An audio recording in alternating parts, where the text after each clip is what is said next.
Welcome to Prithvi TV. ఉపాధి హామీ పథకం పేరు మార్చి పేదలకి ఫలాలు అందకుండా కేంద్ర ప్రభుత్వం కుట్ర చేస్తుంది. లక్కవత్ ధన్వంతి జనగామ డీసీసీ అధ్యక్షురాలు.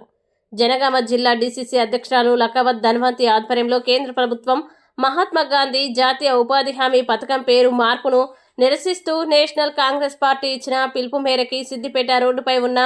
గాంధీ విగ్రహానికి పూలమాలలు వేసి నిరసన తెలిపిన ఈ సందర్భంగా లక్కవత్ ధన్వంతి మాట్లాడుతూ కేంద్ర ప్రభుత్వం దేశం కోసం త్యాగం చేసిన మహనీయుల్ని దేశ ప్రజలకి దూరం చేయాలని చూస్తుందని అన్నారు.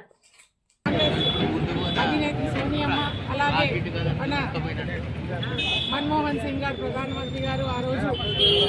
వారు పేదలను వాళ్ళను ఎలా ఆదుకోవాలి, రైతులను ఎలా ఆదుకోవాలి, కూలీలను మరి వాళ్లకు ఏ రకంగా పథకాలు తీసుకురావాలి అని ఆలోచించి ప్రతి ఒక్కరు కూడా ఊరు వదిలిపెట్టి ఇంటికి తాళాలు వేసేసి వలసలు పోతున్న ఆ రోజులలో మరి వాళ్ళని ఆదుకోవాలనే ఉద్దేశంతో పెద్దలు ఏమీలు పెద్ద నాయకులు అలాగే మంచి మంచి మేధావులను వాళ్ళందరినీ పిలిపించి మాట్లాడి 2006 సంవత్సరంలో మన అనంతపురం జిల్లాలో మన ముఖ్యమంత్రి ఆనాడు రాజశేఖర రెడ్డి గారు ఉన్నప్పుడు మన ప్రిన్సిపల్ సెక్రటరీ గారు మరి కొప్పుల రాజు గారు అలాగే సోనియా గాంధీ గారు మన్మోహన్ సింగ్ గారు అందరూ వచ్చేసి ఉపాధి హామీ పథకాన్ని మన ఏదైతే మహాత్మా గాంధీ గారు మన ఈ దేశానికి స్వాతంత్రం తీసుకొచ్చిరో మరి వారి పేరునే పెట్టాలనే ఉద్దేశంతో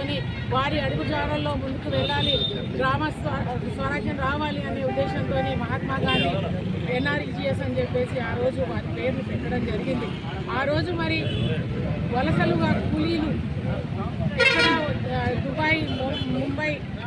ఢిల్లీ, హైదరాబాదు, కరీంనగర్ ఇలా వాళ్ళ సొంత ఊరిని వదిలిపెట్టేసి తాళాల్లో వేసి కుటుంబాల మొత్తం కూడా డిస్టర్బ్ అయ్యే రకంగా వాళ్ళు ఆ రోజు వలసలుగా వెళ్ళిన వాళ్ళందరూ కూడా మళ్ళీ రిటర్న్ వచ్చి ఉపాధి హామీ పథకం మా కోసం ఒక చట్టాన్ని తీసుకొచ్చింది కాంగ్రెస్ ప్రభుత్వం. మేమందరం కూడా కుటుంబ సభ్యులు అందరం మా సొంత ఊర్లలో పనిచేసుకుంటూ మా ఆస్తిని కాపాడుకుంటూ మా కుటుంబాన్ని కాపాడుకుంటూ మేమందరం కూడా మా ఊర్లో ఉండే విధంగా ఈ చట్టాన్ని వచ్చిందని వాళ్ళు ఆ రోజు మరి సపోర్ట్ చేసి మరి ఆనాటి నుంచి ఈనాటి వరకు ఈ ఉపాధి హామీ పథకం ద్వారా ఎన్నో అభివృద్ధి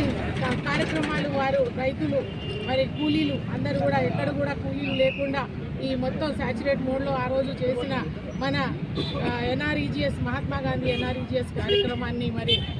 కాంగ్రెస్ పార్టీని వీక్ చేయాలనే ఉద్దేశంతో మహాత్మా గాంధీ పేరే లేకుండా చేద్దామనే ఉద్దేశంతో ఏదైతే కేంద్ర ప్రభుత్వం మోడీ ప్రభుత్వం మరి 11 సంవత్సరాల నుంచి వాళ్ళు ఆలోచిస్తూ ఏం చేస్తే బాగుంటుంది, మళ్ళీ నెక్స్ట్ ఎక్కడ కాంగ్రెస్ పార్టీ అధికారంలో వస్తుందో, రాహుల్ గాంధీ గారు ప్రధానమంత్రి అవుతారో అనే ఆలోచించి కుట్రలతో భాగంగా మరి ఒక్కొక్క కార్యక్రమాలు చేసుకుంటూ మొన్ననే మనం